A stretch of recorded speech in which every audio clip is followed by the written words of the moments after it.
We have been fluoridating our water in Tennessee for more than 50 years, but never before has there been more talk that fluoridating our water might be a bad idea and a health risk.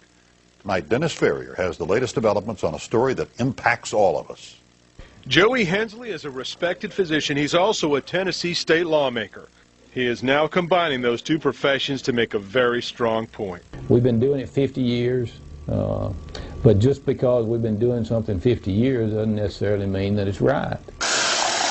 Hensley's talking about something most of us don't even think about: fluoridating water. After much research, the doctor has sent out a letter to every water district in Tennessee asking them to stop fluoridating water. The evidence, he says, fluoride works better when you rub it on your teeth, not when you drink it. That fluoridation is medication added to water without your permission, and that's wrong. But most of all, because the National Research Council believes young children are getting 3 to 4 times the dose of fluoride as adults. And now the American Dental Association is telling mothers not to make baby formula with fluoridated water because of fear of dental fluorosis. And that's big news, and that really hasn't been publicized very much. Health researcher Dan Stockin believes that this ADA warning about baby formula and fluoride is just the beginning.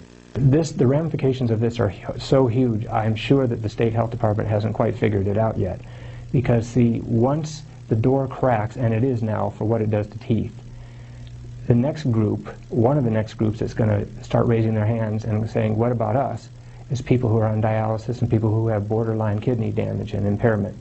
Then there's all the people that have hypothyroidism. Scientists like Nobel Prize winner Arvid Carlson and a large group of EPA scientists have called for the banning of fluoride because we don't know how much we're ingesting, so we don't know if we're being poisoned.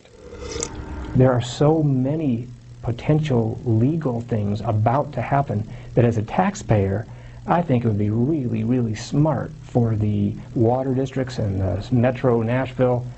Look, just if people want fluoride, let them use fluoridated toothpaste and spit it out. But don't go poisoning everyone. Don't continue this after everyone knows all this information now, just because it's not convenient.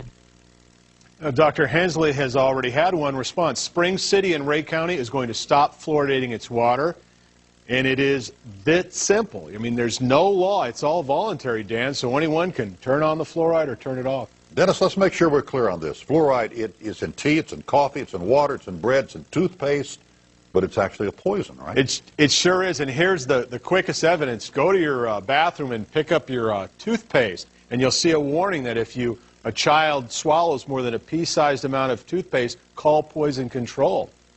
Wow. Dennis Ferrier.